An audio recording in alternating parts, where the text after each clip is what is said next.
పిల్లలు నలుగురు అరుంధతి ఫోటో పట్టుకొని బాధగా ఏడుస్తూ కూర్చుంటారు. డల్గా అన్నం కూడా తినకుండా అలాగే బెడ్రూమ్లో అరుంధతి ఫోటో పట్టుకొని బాధపడుతూ ఉండగా రాతో రూమ్లోకి వచ్చి పిల్లలు అన్నం తిందురు కానీ పదండి అని అంటూ ఉండగా వద్దు మాకేమీ అవసరం లేదు అని అనేస్తారు పిల్లలు.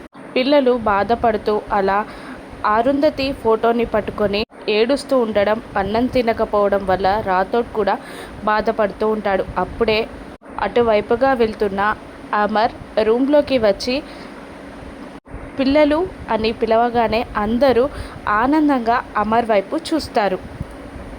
వెళ్ళి అన్నం తినండి అని అమర్ అనగానే బుజ్జమ్మ పైకి లేచి అమర్ చేయి పట్టుకొని మాతో పాటు మీరు కూడా తినాలి అని అనగానే అలాగే అని సంతోషంగా తల ఊపి బుజ్జమ్మ చేయి పట్టుకొని పిల్లల్ని తీసుకొని కిందికి దిగి వస్తూ ఉంటాడు అమర్. పిల్లలు తినడానికి అన్ని ఏర్పాట్లు డైనింగ్ టేబుల్ దగ్గర చేస్తూ ఉంటుంది బాగి. పిల్లలతో వస్తున్న అమర్ని బాధగా చూస్తూ ఉంటుంది బాగి.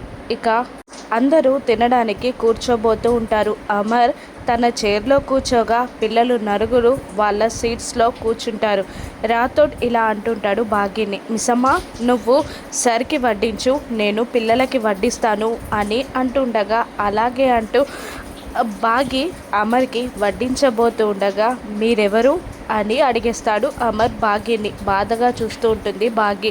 మీరు నాకేమవుతారు అని మళ్ళీ అమర్ బాగిని అడగ్గా ఏమీ సమాధానం చెప్పలేక బాధగా అమర్ కళ్ళలోకి చూస్తూ ఉండిపోతుంది బాగి. నేను మీ భార్యనని బాగి అమర్కి సమాధానం చెప్తుందా? అమర్కి గతం ఎప్పుడు గుర్తొస్తుందో రాను ఎపిసోడ్స్లో చూద్దాం. Thank you for watching.